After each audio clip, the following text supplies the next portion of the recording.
11 o'clock, and we're going to go ahead and get started. I wanted to welcome you from My Horse University to our live web presentation featuring Dr. Hal Schott. He will be discussing tonight equine Cushing's disease, challenges of diagnosis and treatment. Dr. Schott received his DVM degree in 1984 from the Ohio State University College of Veterinary Medicine.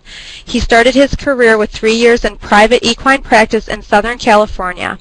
Subsequently pursued advanced training by completing a residency in equine internal medicine and a PhD at Washington State University. Since 1995, he has been an equine medicine clinician at Michigan State University with a strong clinical interest in urinary tract disorders, respiratory disease, and other disorders as well.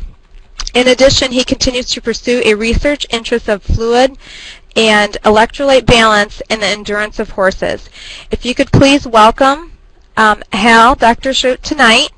And also, I just wanted to note that we are recording this presentation, and it will be available on the My Horse University website at www.myhorseuniversity.com.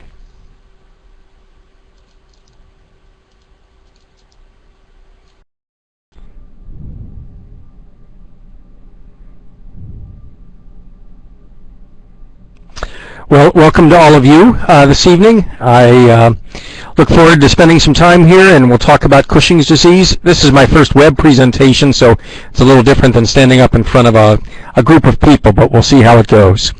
Again, welcome all of you from hopefully around the country a bit. As Kate introduced me, I am here I'm an internist, a doctor looking at internal medicine problems of horses here at Michigan State University. And as all of you are aware, interest in endocrine disorders has just risen exponentially in the last 10 to 20 years or so. And along with that, I've developed a strong interest in endocrine disorders as well. So we'll go on here to the next slide, and basically we're going to use the term tonight, pituitary pars intermedia dysfunction. And this is sort of the newer accepted term is the best descriptor for what we call equine Cushing's disease. And I'm going to talk a little bit about some of the challenges we have to diagnose this disorder, as well as our current recommendations for approach to treatment.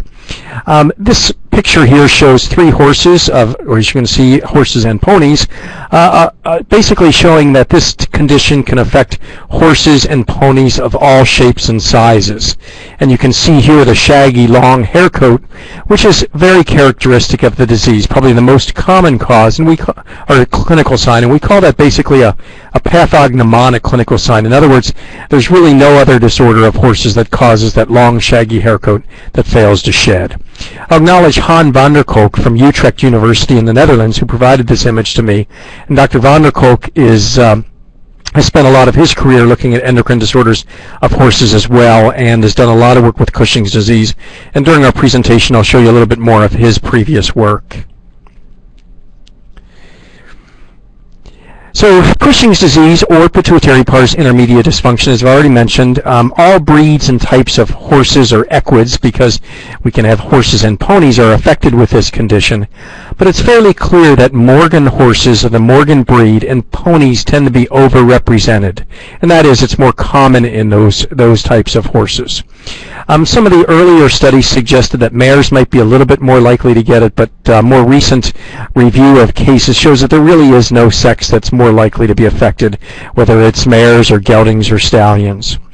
And this long shaggy hair coat is basically, again, this sort of pathognomonic clinical sign, and the term for that medically is called Chirsutism, and it's a long hair coat that fails to shed. Some of the other clinical signs that we see in horses may be increased sweating. About a third of them will have some increased drinking and increased urination. And then as the disease progresses, we'll also see some muscle wasting in response to the extra cortisol that's circulating in the bloodstream. And here's a nice example where we can see the hollow-out back in the picture in the middle here of some muscle wasting that occurs predominantly over the top line and up over the rump. Occasionally we'll also see with the long shaggy hair coat that we can have a discoloration or a change in the hair color, as well as illustrated by the picture of the horse on the right. These horses are also can be a little bit more docile, and they also tend to be a little bit more tolerant of pain.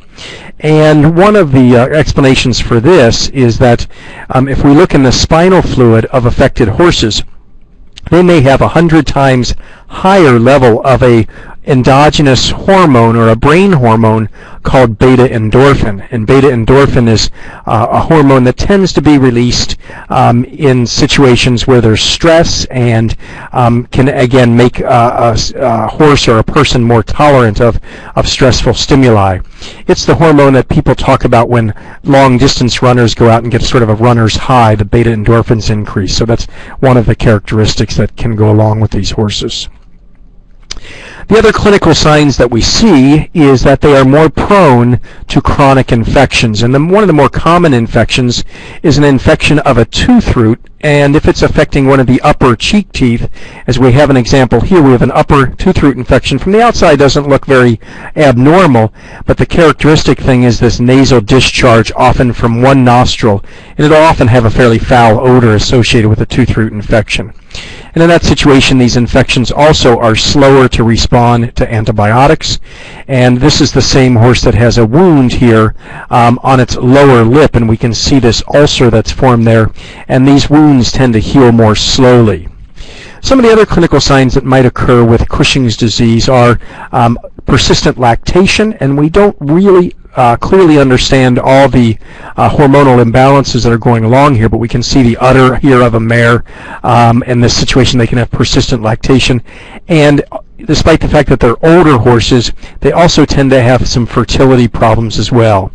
Some of the theriogenologists or reproductive experts that work with them will find that they can get these horses in foal, but oftentimes it's difficult to maintain the pregnancy to the time to deliver a healthy foal. Okay. Additionally, in the earlier stages, before we have muscle wasting, sometimes we'll have abnormal fat deposition, and this characteristic cresty neck, as we can see on the picture on the right, and a little extra fat up over the rump on the picture on the left.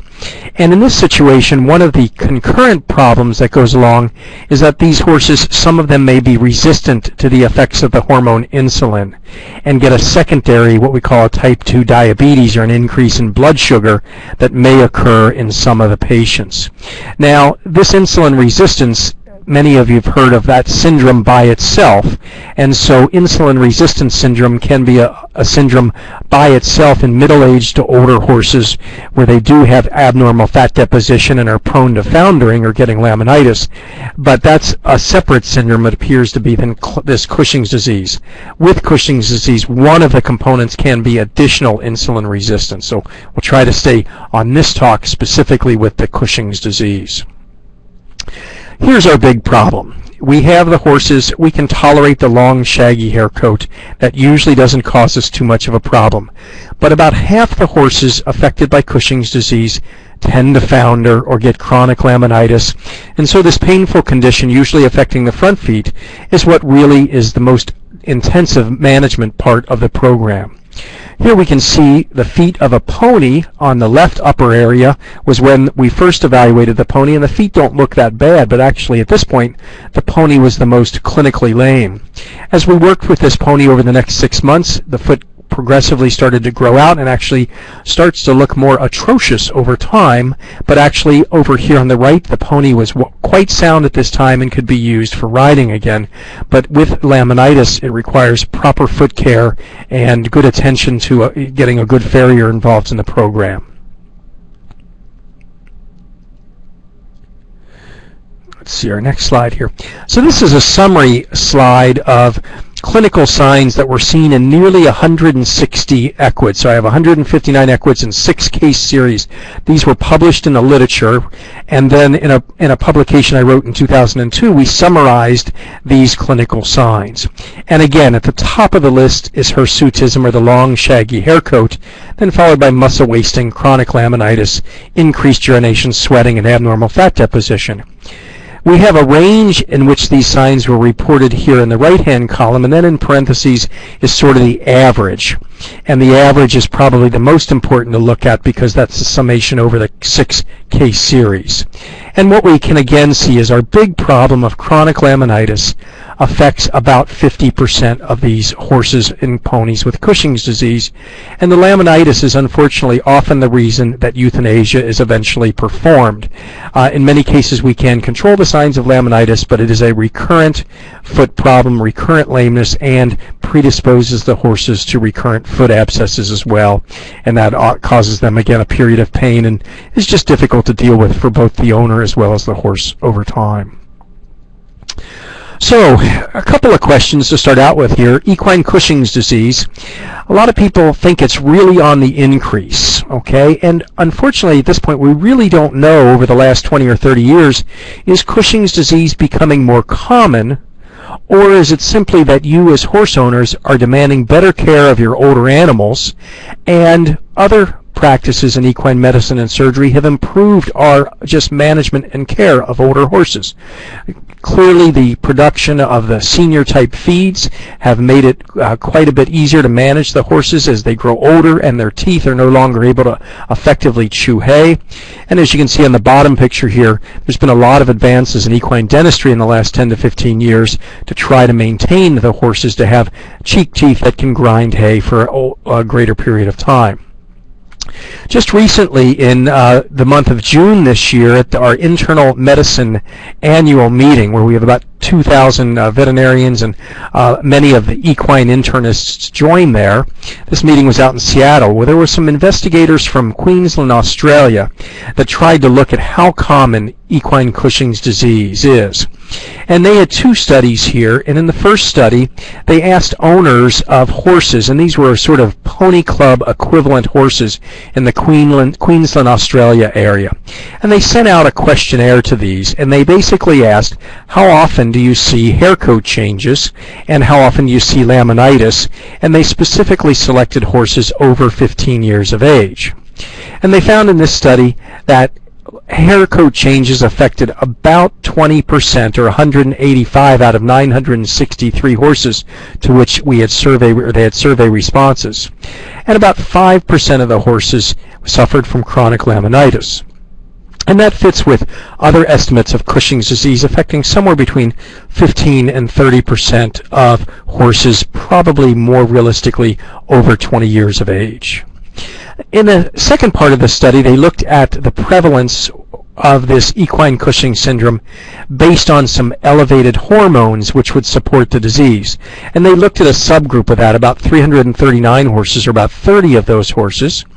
And they found in this situation that 2 hormones, alpha MSH and ACTH, 2 hormones produced by the abnormal pituitary gland, were increased in about 15%. So again, this would support, again, a prevalence somewhere between 15 and 20% in older horses. Now, I want to do a little comparison of Cushing's disease in horses and people and dogs. What we have here is an illustration of the base of the brain called the hypothalamus up here in gray, okay? And what we have in the different colors are nerves coming out of the hypothalamus, and they come down into this gland, the circular structure here below it, which is called the pituitary gland. The pituitary gland is a master sort of hormone gland of the body. It controls lots of other glands like the thyroid gland, the sex glands, the adrenal glands, which is where the extra cortisol is produced with Cushing's disease. What we see here is there are 2 parts of the pituitary gland in this schematic in people and in dogs. A back portion, or a posterior, or a front portion called the anterior pituitary gland. Now what happens in people and in dogs is they get a small benign tumor. In other words, it's not malignant to spread to other parts of the body. A benign tumor that unfortunately does produce extra hormone called ACTH. This is adrenal cortical thyrotropin, and adrenocorticotropin actually stimulates the adrenal glands then to produce more cortisol. In horses, we have a little bit of a difference. I showed in the last slide 2 portions of the pituitary gland. Okay, this one's sort of turned the different way. This is the front of the pituitary gland and the anterior lobe. Here's the posterior inferior lobe here. Now this small little gray band in the middle is what's called the pars intermedia, an intermediate portion of the pituitary gland. It tends to stay fairly small, but it does have some important functions in terms of hormone production. If we go on and look at what these pars intermedia melanotropes do, is they secrete a slightly different hormone, which we'll get to in a second. But in horses, the Cushing's disease in horses is not a problem of this anterior or portion of the pituitary gland like in people and dogs. It's a problem here of this intermediate portion. And what happens here is we get increase in the number of cells called hyperplasia, or a small tumor called an adenoma, either micro or macroadenoma of the pars intermedia. Now, this allows production of a different hormone called POMC, which is pro-opiomelanocortin, and then that's broken down into some other hormones which have ACTH-like activity and will work on the adrenal glands to make more cortisol. Because it's a problem of the pars intermedia, we've gone away from calling this syndrome equine Cushing's disease, although I'm slipping many times and referring to it to that. But the new preferred term again is pituitary pars intermedia dysfunction. This emphasizes that the disease is affecting the pars intermedia, and the word dysfunction on there means that we have to have clinical signs or clinical syndrome associated with this dysfunction. Now what's interesting is over the last few years we've also started to recognize that this is not a disease of the pituitary gland primarily. Rather, the portion of the brain that sits right up on top of the pituitary, called the hypothalamus, undergoes some loss of the nerves there. And so there's actually a degeneration of the nerves of the hypothalamus. These nerves normally innervate that intermediate portion of the pituitary gland. And those nerves actually tend to turn off production of hormones by the pars intermedia melanotropes. So when we lose these nerves, what happens is the pars intermedia melanotropes start to grow and start to produce hormone because they're no longer regulated by these dopaminergic neurons from the hypothalamus. Now, this loss of dopaminergic neurons causing PPID, the abbreviation for pituitary pars intermedia dysfunction, appears to be an age-related phenomenon in many horses. As we all get older, we start to develop wrinkles and memory loss and all these kind of things, and the underlying problem associated with that appears to be what's called oxidative damage or oxidative stress. That's why we're often told to take things like vitamin E and vitamin C and other antioxidants to try to slow that process down. Unfortunately, it's most likely controlled in our own DNA or our own genetic makeup on how susceptible we are to oxidant-induced damage. Well, very interesting, some recent work by a woman named Diane McFarland, who did her PhD on Cushing's disease up in Atlantic Veterinary College in Canada, found that in the dopaminergic nerves that were degenerating with Cushing's disease in horses, they accumulated a protein that's shown here called alpha-synuclein. Now, why this is very interesting is that these pictures here are actually nerves from the hypothalamus of humans with Parkinson's disease. So it appears that the loss of these dopaminergic neurons is a way very similar to the degenerative process that occurs with nerves in people that develop Parkinson's disease. And I think if you think about that, we recognize that Parkinson's disease develops very, very slowly over a number of years. And then the obvious question is, why don't horses with PPID have the shaking or the tremor problem that people with Parkinson's do? And the explanation for that is not the exact same population of nerves is degenerating with Cushing's disease. It looks like the same underlying process, but a slightly different nerves, and that's why we have the difference in the clinical signs. Okay, so let's go back here. This is a microscopic section here of the pituitary intermedia. or the pars intermedia, this little gray band in the middle. It's going to make this hormone POMC, pro-opiomelanocortin, in excess because the nerves are no longer stopping the production. This is cleaved into two hormones, ACTH, adrenocorticotropin, which we mentioned before, and another one called beta-lipoprotein. Well, these are cleaved a little bit more and processed into further hormones, and this gets pretty complex here, but the net effect is this ACTH and some of these other hormones end up stimulating the adrenal cortex to make extra cortisol, and we end up with a syndrome of cortisol excess. Now, I mentioned earlier the beta-endorphin in the spinal fluid, and you can see the beta-lipotrophin goes over here and gets processed to beta-endorphin, so we have high levels of that as well. So if we think about this, this helps us understand some of the drugs that we might select to treat the disorder. The next step would be that we know the production of this POMC peptide or protein is regulated by dopamine from those hypothalamic neurons. The dopamine has a negative influence on POMC, so it decreases production. Another neurotransmitter or little chemical from the brain that can increase the production of the POMC is called serotonin. So our drug pergolide, our drug pergolide, or in Europe they use a similar drug called bromocriptine. These are very much like dopamine. When we give them to the animal, it replaces some of this lost dopamine. So our pergolide tries to replace this process to decrease production of the POMC. If we decrease production of the POMC, we decrease production of the rest of the cascade. The other drug that you may have heard of, or you may have heard of using, is cyproheptadine. Cyproheptadine blocks the other side, so it blocks the effect of serotonin. So those of you who are thinking ahead could recognize that certainly in some horses we could use both of these drugs in combination, pergolide and cyproheptadine. A final drug that's been used a little bit more in the United Kingdom is trilostane. Trilostane is a drug that actually blocks the production of cortisol at the level of the adrenal gland itself, not up at the pituitary, so it helps block the increase in cortisol. I have here term hyperplasia. Hyperplasia would be an increase in size of the adrenal gland, and that's a common occurrence in dogs with Cushing's disease.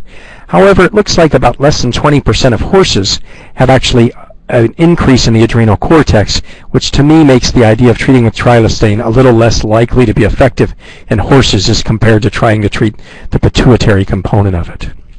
So hopefully you're not thoroughly confused right now by going through that, but I hope that background material helps you understand some of the things that we're thinking about when we approach the diagnosis and treatment of this disorder. So what are our diagnostic challenges? First of all is a clear case definition. It's not too hard to make an over-the-fence diagnosis of a long, shaggy, hair-coat horse and say that one has Cushing's disease. But I think our big challenge right now is what do we do with the horses that are between 15 and 20 to 25 years of age that really don't have a long, shaggy hair coat but develop laminitis or founder. And they founder for no apparent reason. They haven't gotten into a 50-pound sack of grain. They didn't have colic or another problem. And so one of the question is, can laminitis or can founder be the only clinical sign?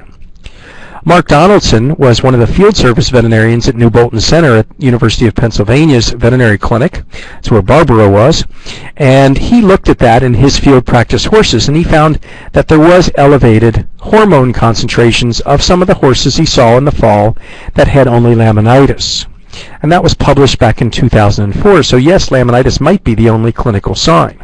The problem was we later recognized there's some seasonal variation in the hormones that made interpretation of this paper a little bit difficult. So take-home message number one that I'd like you to go away from this is that if you have an older horse, older than 15 years of age, that develops what I call insidious-onset laminitis, in other words, laminitis for no apparent cause, evaluation for pituitary pars intermedia dysfunction may be warranted. You need to talk with your veterinarian, obviously, to decide whether that should be pursued. And we should also attempt to make a different or discriminate between this peripheral or this pituitary pars intermedia dysfunction or classic Cushing's disease and this newer syndrome we recognize called insulin resistance syndrome or equine metabolic syndrome, or the current sort of preferred term is endocrinologic laminitis. Those horses do not have the long shaggy hair coat and have founder as the predominant clinical sign, so your veterinarian can help sort that out, whether it's classic Cushing's disease or perhaps this other disease. Now, so again, what is the best diagnostic criteria? As we've already mentioned, just an over-the-fence diagnosis of the long hair coat is actually not too bad. However, what we would like to do is a little more thorough evaluation to see what's going on with the rest of the horse, look in its mouth, check out and see if any dentistry is needed, talk about nutrition, look at the overall body condition of the horse. So, in addition to clinical signs and a clinical exam, we also would like to have some endocrine tests that would support the diagnosis of Cushing's disease, and these endocrine tests would actually be more useful in the earlier stages of the disease before the long hair coat becomes easily recognizable.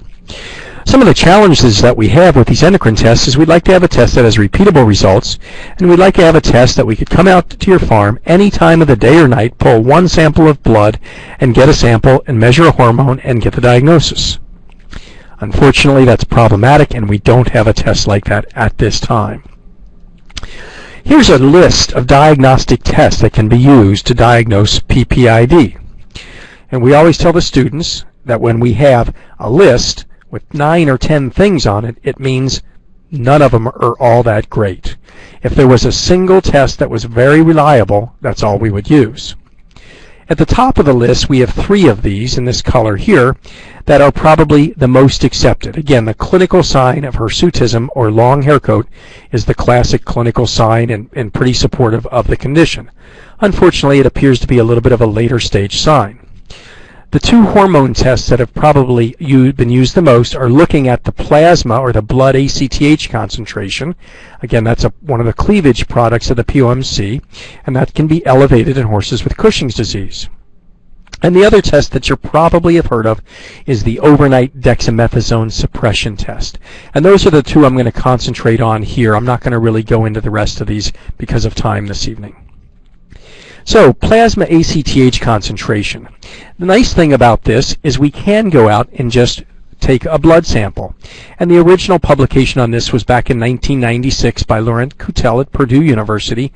And he found that horses and ponies that had a concentration of ACTH in the blood above these 2 values, we have different units, so 45 picograms per mil or 10 picomoles per liter, depending on which laboratory you use, it would be supportive of Cushing's disease. The real nice thing about this test, it's a single sample test. We don't have to give any product that is risky like dexamethasone, which we'll talk about in a minute, and this is commonly accepted as a good test. Some limitations to this test is that different labs may provide slightly different results when the plasma or the blood is analyzed, and sample handling can be a problem. We have to keep this sample cold, and we can't leave it in a glass tube because the ACTH can stick to the glass. So sometimes we need special tubes to collect it, and your veterinarian needs to keep it on ice, keep it cool until they can get back to their clinic and spin it down. A couple other things that are challenging here is that if it's elevated, it's supportive, but we don't really get tremendous information on the magnitude of elevation. So in other words, if we have a horse with 50 picograms per mil and a horse with 100 picograms per mil, both of them it's supportive of Cushing's disease, but the one with 100 doesn't necessarily mean that horse is any more severely affected. And then more recently, we've recognized there's a problem of seasonal variation. In other words, a lot of normal horses will have an elevation in ACTH in the fall months, and it looks like that's associated with a decreasing day length and just a normal activation of the pituitary gland to prepare horses for the winter time, to try to get a little bit more fat laid down to prepare for the harsher months, and also to try to control some of the other hormonal systems. So we really can't use it in the fall months. Just to look at that a little bit more, this is another publication that Mark Donaldson, again from New Bolton Center, published a year later than his previous study about laminitis. And he was just trying to look at ACTH in a group of 29 ponies and a group of 10 mares. These 29 ponies happen to be what's known as a feral herd, or a herd that lives outside all the time, that Sue McDonald at New Bolton Center studies for behavioral projects largely. So these horses are outside all the time, and they're not handled too much, I should say, the ponies. The 10 mares in the study were mares that are kept at New Bolton Center to teach the students how to palpate the reproductive tract so they can start to learn how the ovaries and the uterus feel. So these are basically healthy animals, and none of them had clinical signs of Cushing's disease.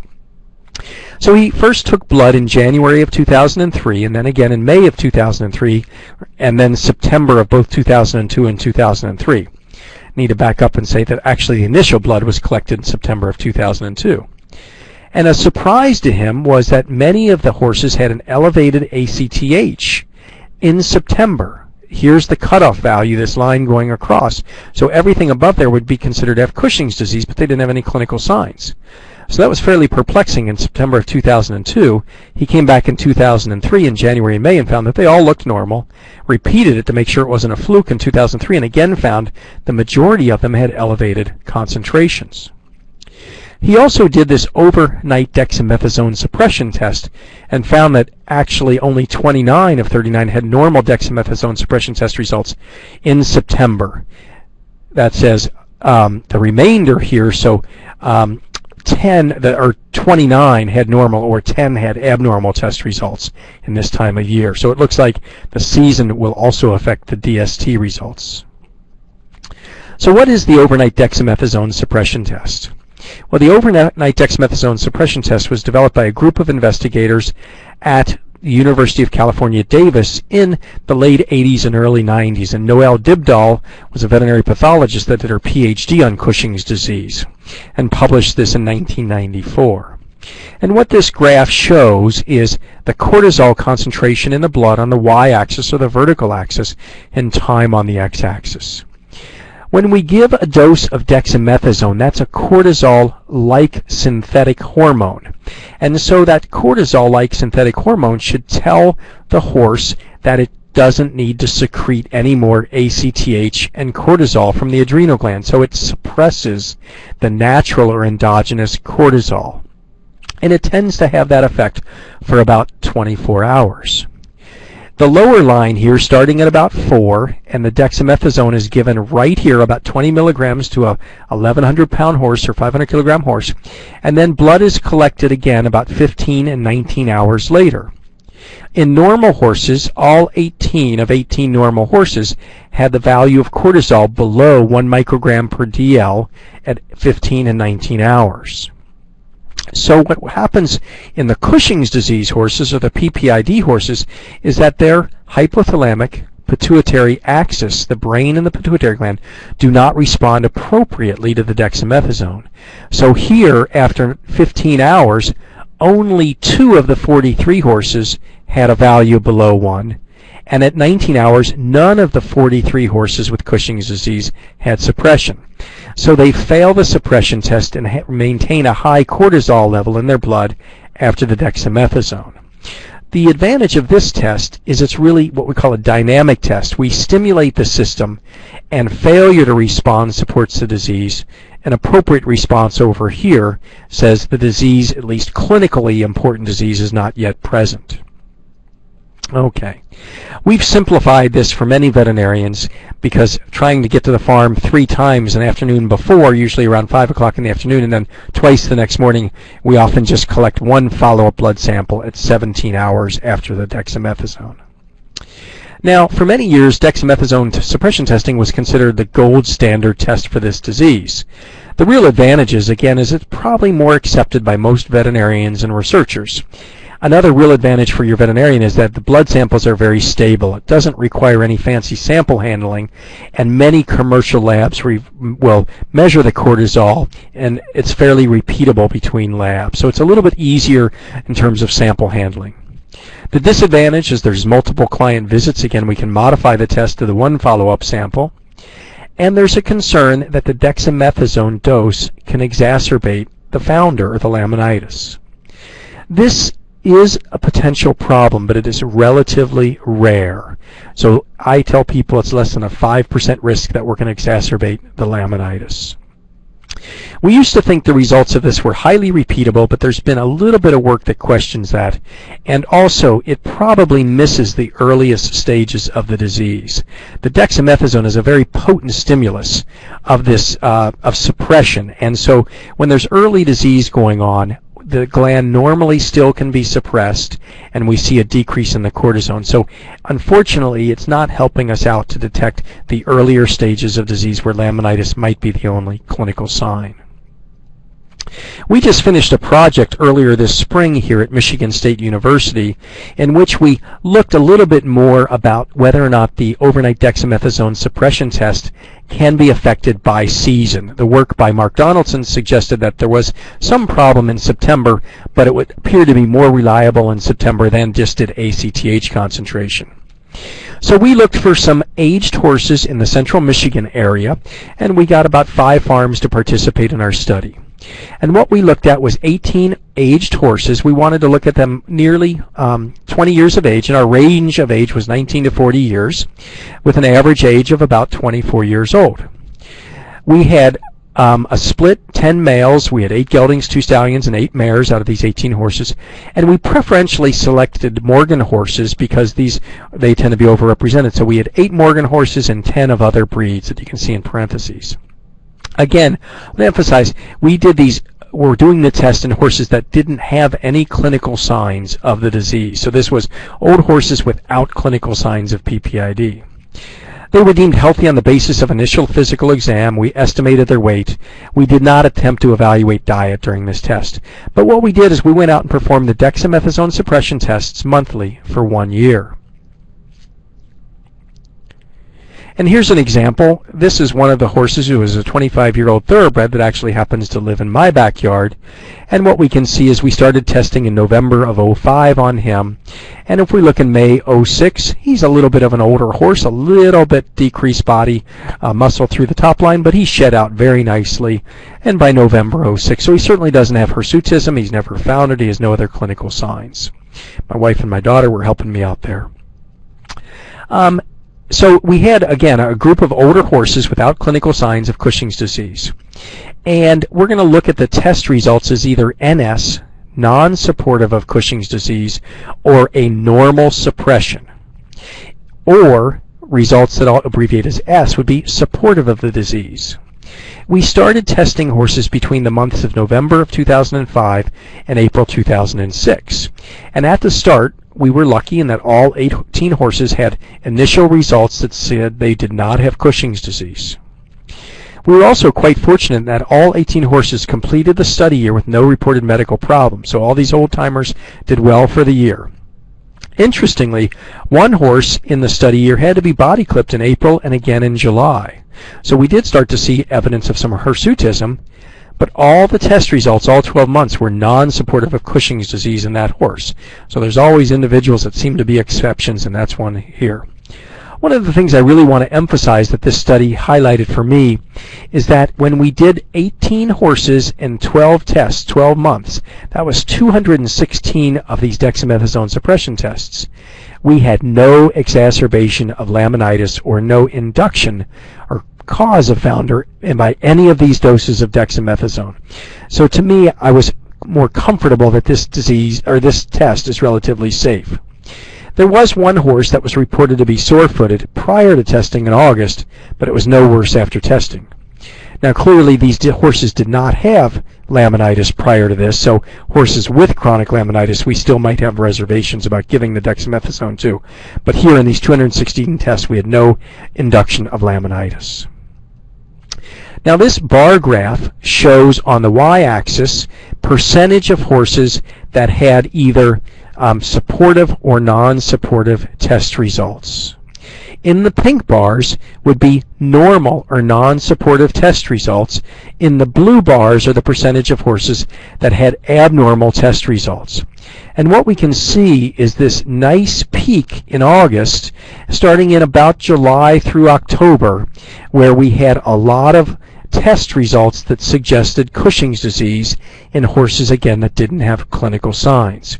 And so in the fall here, we have a nice end summer, early autumn time when this test is not really useful for diagnosis of Cushing's disease. So we have to be careful that time of year. So the take-home message is for both ACTH and the dexamethasone suppression test is that the seasonal variation in activity of what I call the HPA, or the hypothalamic pituitary adrenal axis, complicates diagnostic testing at that time of year.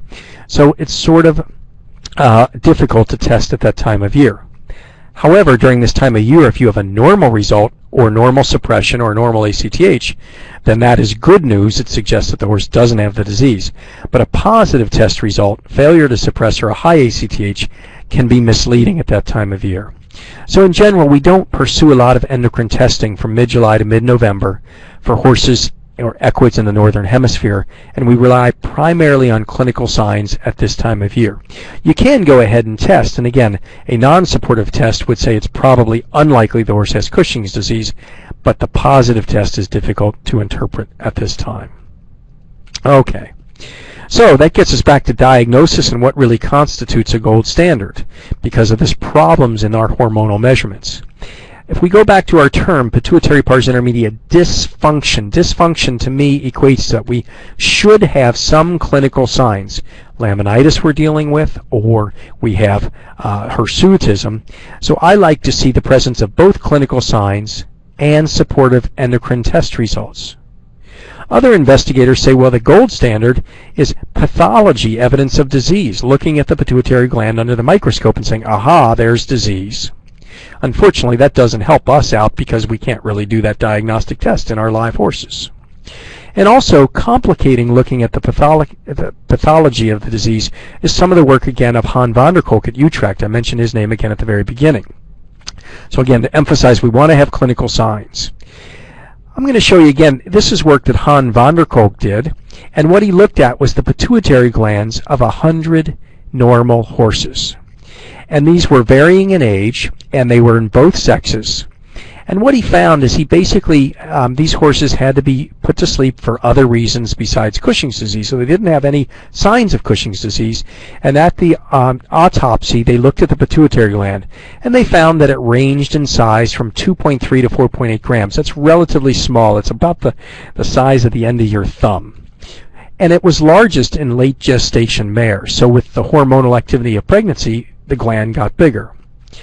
Then they looked microscopically at those glands and looked for lesions in both what's called here the PD, the pars distalis, the area, or the pars anterior, that would be the disease area in dogs and man, as well as the pars intermedia. And they found that what they found here, if you look in these boxes, again, underlying here, they are without clinical signs of Cushing's disease, but these are the percentage of the horses that had lesions. And so if we look at the column here on the right, we found that 60% of the mares, 73% of the geldings, and 40% of the stallions had evidence of disease when we looked under the microscope. So this supports that it's a slowly progressive disease and changes occur as horses age, but not all of these horses are ever going to develop outward clinical signs. So it also tells us that looking just at the microscopic evaluation on the autopsy floor is also not a gold standard diagnosis for Cushing's disease. They did look at pituitary glands in this study also of 19 horses and 17 ponies that did have clinical signs. And what they found, not surprisingly, is that the gland was much bigger, one as big as 14 grams. So this is twice the size or more of the non-affected horses, and again supports both hyperplasia, or an increase in size, as well as adenoma formation. They also found no sex difference and no relationship with age. Okay. In other words, the pituitary gland could have been, enlarged in a 25-year-old horse or a 15-year-old horse, and it did not really necessarily increase with age as they had clinical signs. Interestingly, they also found no relationship between the size of the pituitary gland and the severity of clinical signs or laboratory abnormalities, the endocrine tests. So the size of the gland really doesn't seem to matter in terms of how big it is, but it is big in the horses with Cushing's disease. So take-home message 3. Hirsutism, or the long hair coat, is actually the most accurate diagnostic feature. A group of researchers at the University of Tennessee did a comparison paper looking at ACTH and the dexamethasone suppression test and just this clinical sign, and found it was the most accurate. So why even bother to test further? Well, I think we like to test the get some endocrine test results to use it as a baseline to look at, is our treatment being effective? Is our treatment getting the hormone abnormalities back to normal? We can argue that you may not need to test initially, but after a couple of months on treatment, it is worthwhile testing, and I'll show you some information why I think that is. Overnight dexamethasone suppression test is probably most clinicians' preference because they're most comfortable with it, and cortisol is simple to test. The other reason we tend to prefer it is it's, again, this dynamic test. We're testing the response to the system to the dose of cortisone or dexamethasone. For follow-up testing, we've also simplified this to one visit in which we actually tell veterinarians or recommend the veterinarians can dispense the injection of dexamethasone to you, the horse owner. You can give it in the muscle the afternoon before, and the veterinarian comes out the following morning. We don't like to do that for the initial test because we like to evaluate the horse and do some other blood work which the dexamethasone could alter. But for follow-up testing, this can be done. Plasma ACTH concentration can be useful in select cases. It appears to be less useful for monitoring progression of disease, again, because the magnitude of the elevation can be variable. And again, we have a little bit more difficulty with sample handling. Now, early on, I talked about insulin resistance as one other thing that can affect horses with Cushing's disease. And Kathy McGowan, a researcher from Australia, did find that horses at the initial evaluation, if they had elevated insulin in their blood, supporting insulin resistance, that they tended not to do as well long term. So looking whether or not we have insulin resistance at the initial evaluation might be useful for prognosis, because it might suggest that this horse might not do as well over time compared to a horse with Cushing's disease that does not have associated insulin resistance. Okay. So that's it for sort of our diagnostic challenges. I'm going to spend the last few minutes talking about treatment challenges. Right now, one of the questions is, what's the best treatment? And before we think about treatment equating to drugs, how about just simply management changes? How about body clipping, improved nutrition, and dentistry? And that might actually be quite useful for many horses in the earlier stages of the disease versus just starting on medication as soon as the diagnosis is made. So a question is, when should medications be started? And I think we'd like to handle that on a case-by-case basis based on the owner's goal and also their finances. What medication should be used? The pergolide, cyproheptadine, and trilostane are the three options, and we'll show some information that suggests pergolide is clearly the superior drug. Because of the cost, we now often use drugs prepared by compounding pharmacies, and as many of you are aware, the pergolide, actually the human product, was taken off the market because of some heart valve problems that occurred in people. Those people were getting treated with considerably higher doses of the drug on a body weight basis, so that's really of minimal concern, I think, in horses, and we're hoping to get that drug back on the market, but in the meantime we're left with the compounded drugs. Another question that we don't know the answer to is, do we have to treat them continuously year-round? Could we strategically target treating them just in the fall months where the hormone axis is more active? And the answer to that right now, unfortunately, is we don't know. We did a project a few years ago called the Michigan Cushing's Project. And in that project, we basically wanted to know whether pergolide or cyproheptadine, the two drugs that were commonly being used back then, which one was better. And what we did is we enrolled horses. A few of the horses came to MSU, but most of them were evaluated by veterinarians in the field. And basically, the veterinarians and the clients decided if we had test results supporting Cushing's disease, whether or not we would treat with cyproheptadine or pergolide. I also tried to recruit a few horses where we just had no treatment, so we had a no treatment comparison group. And we had 5 horses in the no treatment group, 7 horses in the cyproheptadine group, and 20 in the pergolide group. And in one of our follow-up assessments, this was either at 6 months to 12 months of treatment, we asked the owner, that would be you, is your horse simply better, improved in the pink? Has it gotten worse? Has it deteriorated in the green boxes? Or is it unchanged? Basically no difference. And if we looked at the result, We found that 3 of the cipreptidine-treated horses were reported to be unchanged. The blue bars here unchanged. 3 were improved, and 1 deteriorated. And we found, when we looked at the pergolide-treated horses, there was a clear difference. 17 out of these 20 horses were reported to be better by their owners. And the little asterisk says this was a statistically significant finding. So clinically, they recognized much more improvement with pergolide than with cipreptidine. We also looked at the testing. So these horses entered the study if they had supportive overnight dexamethasone test results, were our category for looking at for Cushing's disease. What we have here are the first series of bars, or simply one bar, because all of them at the start, at the pre-period, had test results supporting of the disease. And we wanted to see, after 6 to 12 months of treatment, what did the test results do? Well, surprisingly, with no treatment, one of them actually developed a non-supportive test result, and that may have been one of the seasonal variations. This study was done in the late 1990s and early 2000, and so it was before we understood the seasonal variation. Cipreptidine, only one horse also had the test result turned back to normal. In contrast, 7 of the pergolide-treated horses had the test result turned back to normal in this pink bar, yet 13 continued to have abnormal test results. Now remember, 17 of these horses were reported to be better by their owners, but only 7 had an improvement in test results, and this is one of the reasons we recommend doing follow-up testing, because we can adjust the dose of medication to try to get these more normal.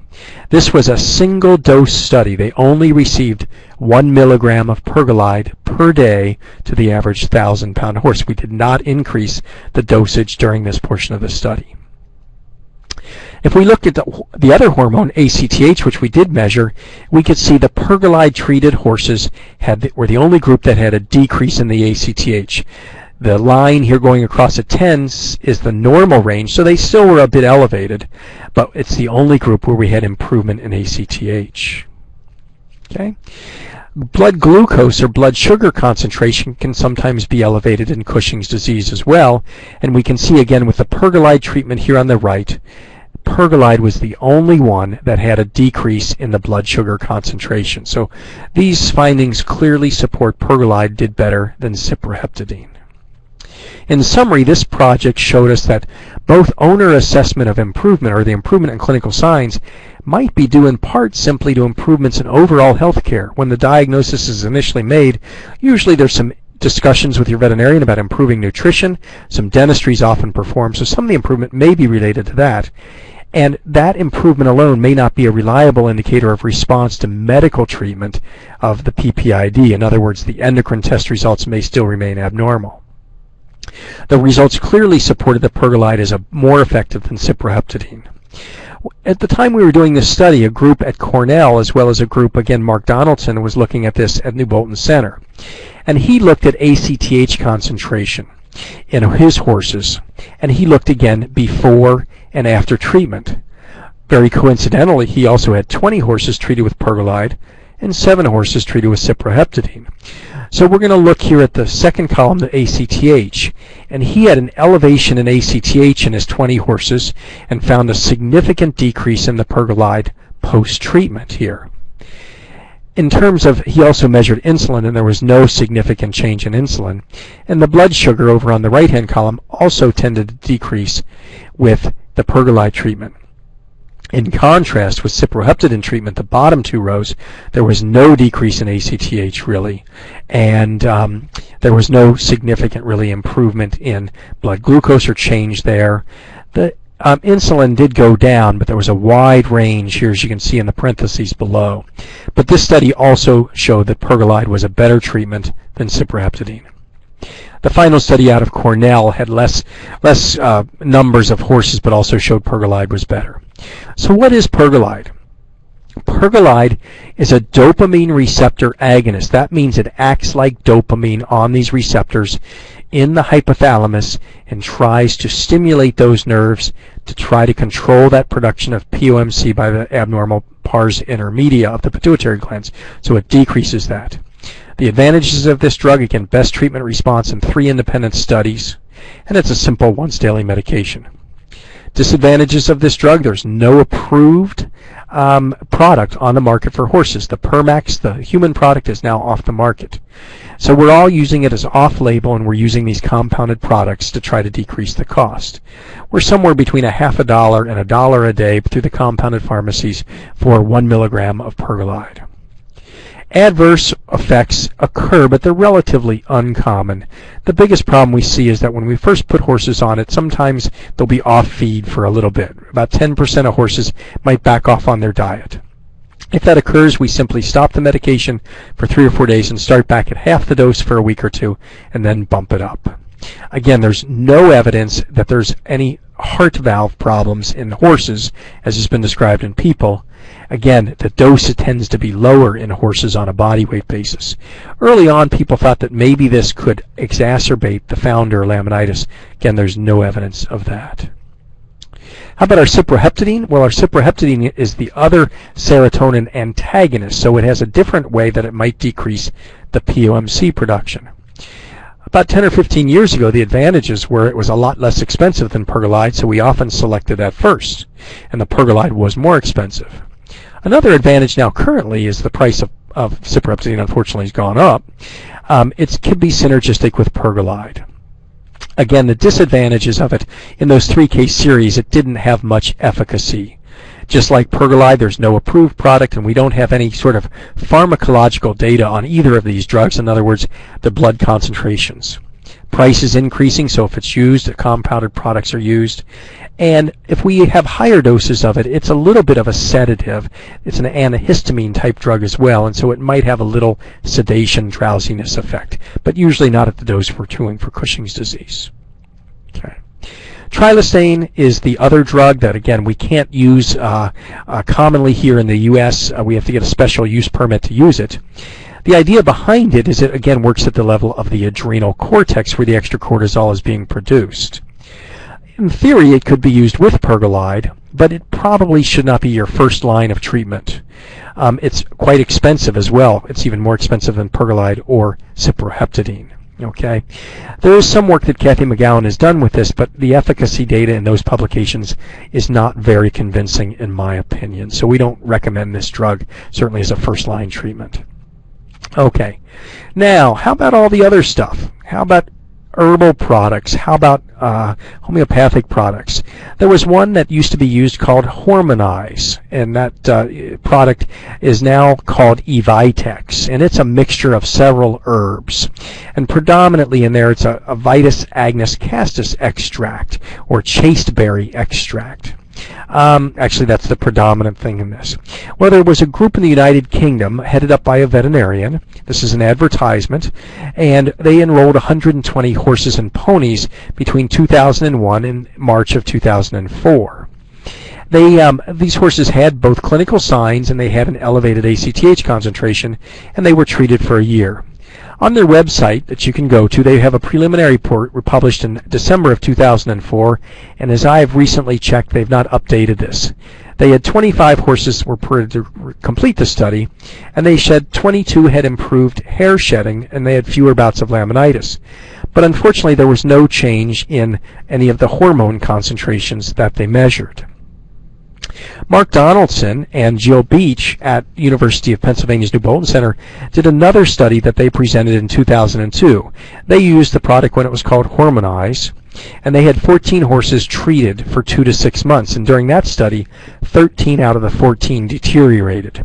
And when the Hormonize product was still on the market and there was a website for it, what was interesting about it is you would read through the case testimonials in there, and sometimes when the horses were having sort of a deterioration, they actually put them on Pergolide for a month or two. So I don't think we have very good evidence to say that this product should be used as the primary treatment.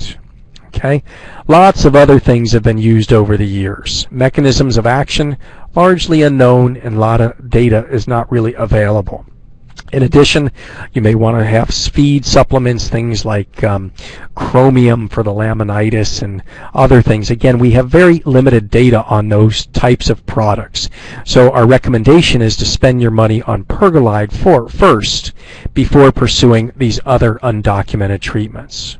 So again, that leads me to my take-home message, the final one.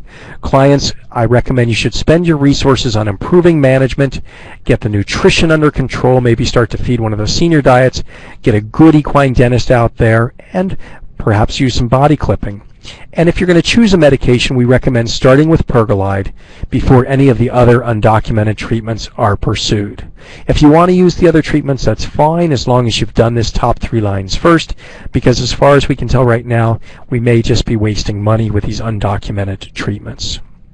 Okay, so in summary, our initial evaluation, what we like to do for you as clients is do a good clinical exam, document what clinical signs are present, and get a weight of the horse either by a weight tape and do a body condition score. And for you that are unfamiliar with the body condition scoring system, this is one just example where we look for the body condition and fat reserves. I'd be happy to post a more detailed information on this, and this is something you can do and should get in the habit of doing with your horses several times a year. We do like to do a blood count and look at a chemistry, especially a blood sugar, blood glucose concentration, and even if the horse hasn't had any evidence of founder, side-to-side front foot x-rays might reveal that there has been some changes there even though there's no signs of pain. So if we want to do the best possible exam, we would do all these types of things. And then for endocrinologic tests, I recommend the overnight dexamethasone suppression test, the insulin, would be my 2. Again, it depends on the season. We wouldn't do these in the late summer and fall, and an overall nutritional evaluation.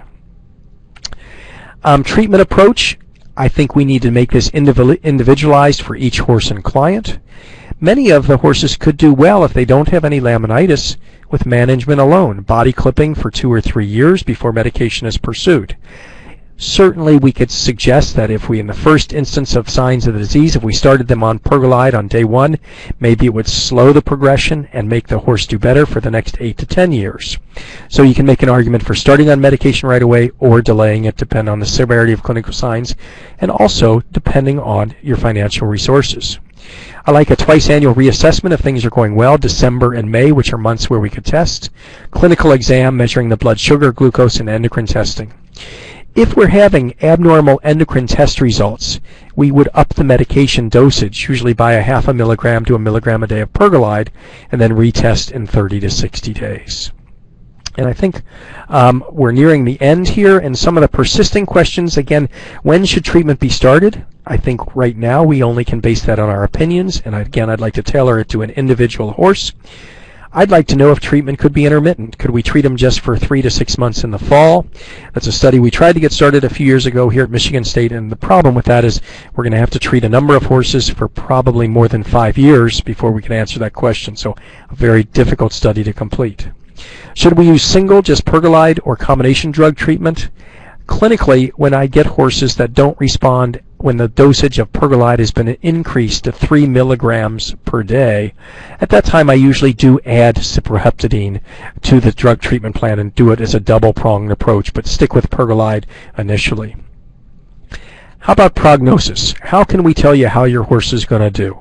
Okay, some information again exists that if we have an elevated blood sugar or diabetes and elevated insulin at the start, these horses tend to do poorer long term. Other things that have been my subjective impression that sort of makes sense is if we have a horse that has serious clinical signs between 15 and 20 years of age rather than starting between 25 and 30 years of age, my impression and experience has been that the younger horses are more difficult to control and have done worse over the next few months to years. Okay. Another thing is just the initial response to treatment over the initial 60 to 90 days. I think that can be helpful. If we have a really favorable response, those horses seem to do better. If they don't respond very well and we're having to up the dosage of the medication in the first 6 months to 2 and 3 milligrams, prognosis tends to be more guarded. Just to end up here, this is a horse that we've worked with here. It's a 27-year-old Morgan gelding. It's been treated with Pergolide for more than 9 years, and he's had some chronic laminitis was the initial clinical sign, but he sheds out pretty nicely now and he's doing pretty well, so they can go a long time on this. The difficulty with this is they've spent over $10,000 on Pergolide over this 9-year period, and so when we're looking at what's the best for this long term on this horse, we really have to take it in consideration when we look at the financial aspect of it. And I think at that point, be willing to answer a few questions and turn it over to Kate, I guess.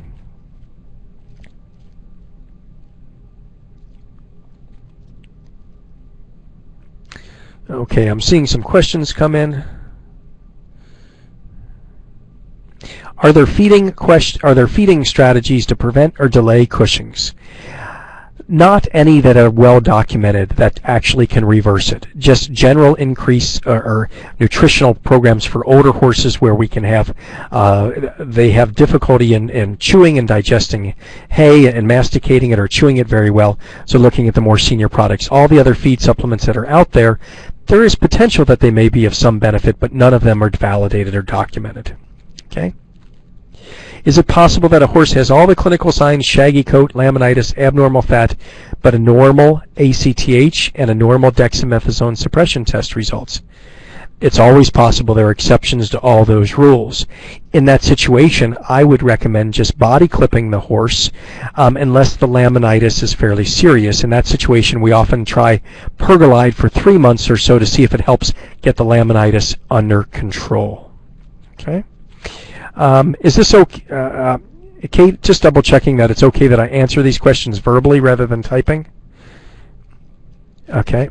The next question I have here is that, excuse me, I'll go back up here. I heard Equine Senior is actually bad for Cushing's horses. I would tend to disagree with that. Again, you need to develop a nutritional program targeted for each of your horses. Certainly, if the horse can be maintained on a hay diet only, that is ideal. We usually only move on to the senior diets when chewing is limiting their hay intake. Is there any genetic research in Morgan bloodlines to determine which lines predominate with Cushing's? Not to my knowledge at this time. I'm not aware of any. Okay. I have a 10-year-old Welsh pony who has already grown a very thick coat and a cresty neck. Is it possible for her to develop Cushing's now, or is it more likely that she would develop it later on?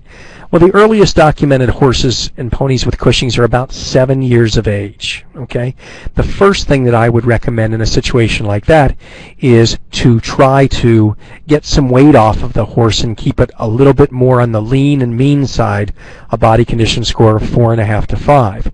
Certainly, you could test the horse with a dexamethasone suppression test or an ACTH and see what the results are, and it is possible, though less common, to have it only 10 years old.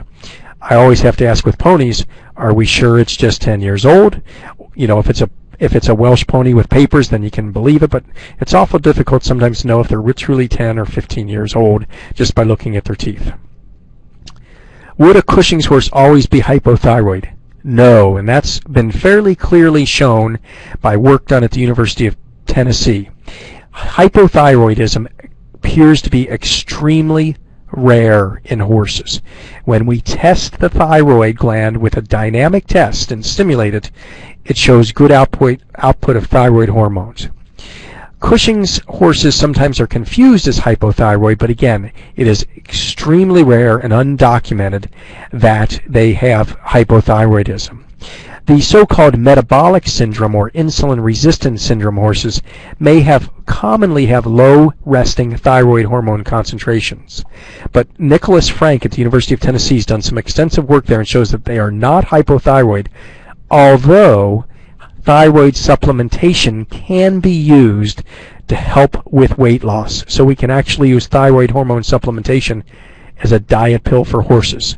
My preference is to limit their hay intake rather than give them medicine to get the weight off, but it can be used to help with that in these very easy keeper horses. Okay. What was the best kind of hay? Well, really, the best kind of hay is going to be probably a grass hay that can maintain the horse's body weight, something like that. And I think we're over here and the end of the presentation. I'll try to answer this question. They keep coming in here, and we'll see. Laminitis in a 10-year-old horse with a normal coat and body condition score of 6. Dex suppression mildly positive in September. Again, I think that's a seasonal influence there. The testing can be affected in December. Should you try Pergolide? I don't think